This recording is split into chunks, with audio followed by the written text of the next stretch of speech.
Hi everyone, it's Rae with the education team from Swirlydoos Kit Club, and today I'm going to show you how I made the background or the finish of this bottle. I'm finishing up my projects with the May kit. It's been real fun. So this is my first bottle, and I'm going to do the same thing to this one right here.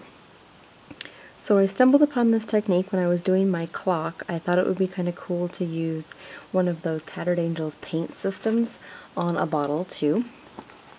And so I'm going to use this one. It's the weathered copper. And I'm pretty convinced that you don't need one of these paint systems. You could probably just use whatever colors you want that you have already for your Tattered Angels, because there are two regular mists in this one. There's a chalkboard one, and there's also a glaze. But I think if you had any of these things on hand, you could make your own little combination and pretty much get it to come out pretty similar. So the first thing I did with the bottle, and I'm sure you didn't want to see me do this, is I briefly covered it with gesso, and I used a fan brush, and on purpose I didn't cover it all. And then after that was dried, I used Distress Crackle paint. It's the Clear Rock candy kind. And I covered it with the gesso, and I have a really thick coat on there. And what I did is I just kind of globbed it onto this fan brush, and I just pushed it down, and then it just made little drip marks.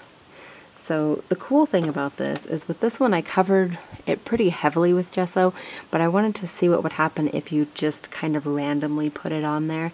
And so what I found, and I knew this would happen, but I think it's going to be kind of cool. We'll see. It might not look as good as I want it to. But with the rock candy, with the Distress Crackle paint, it's already coming off of the bottle where the gesso wasn't on there.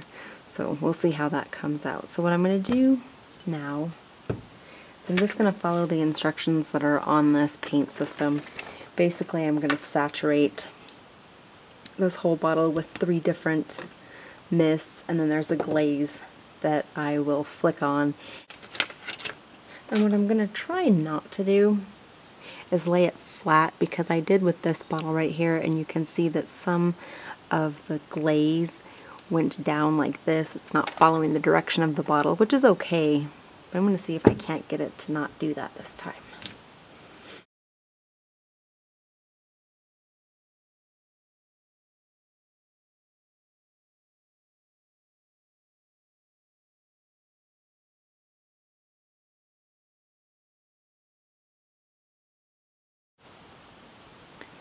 So the bottle is completely dry now, and the one thing that I probably wouldn't do again would be to give the gesso a light coat on here, because it is peeling away.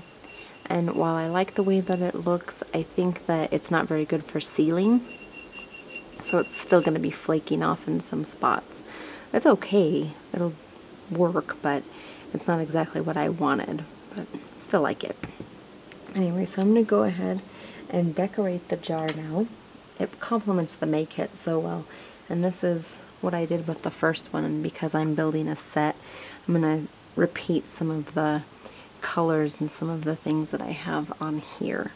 So the first thing that I'm going to do is I'm going to incorporate some of that pretty ribbon that is a cream color with the green flowers, and I think I'm going to put that on the bottom like I did with the other one.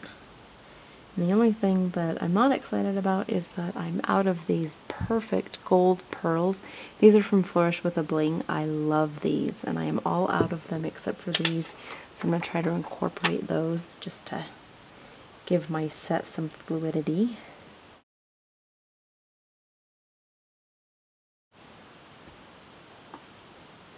And the next thing I'm going to add is, because I have this piece of chipboard on here that I've made, it was brown and black together with both of those inks.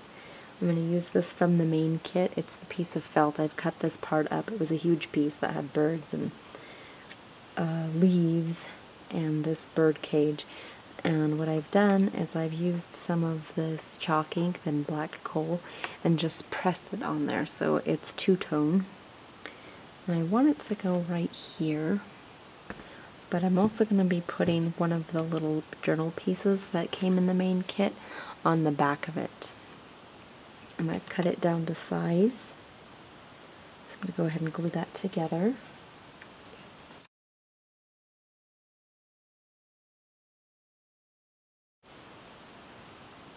And because this bird cage has these little feet on there, I thought it would be kind of cool if it was right down there, right on the bottom, to make it look like it's sitting.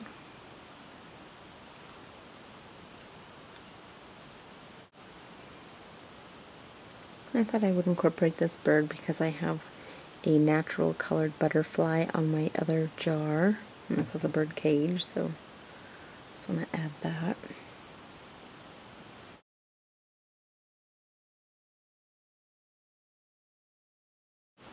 And I also want to incorporate some twine.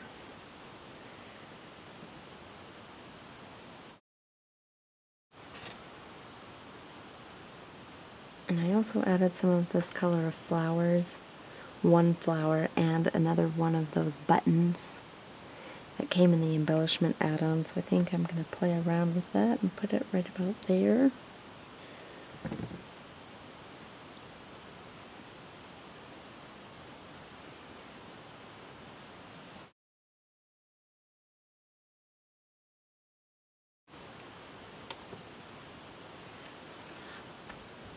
And I'll fiddle around with that just a little bit more, and now I've got my set of jars using the May kit and the Tattered Angels Weathered Copper paint system.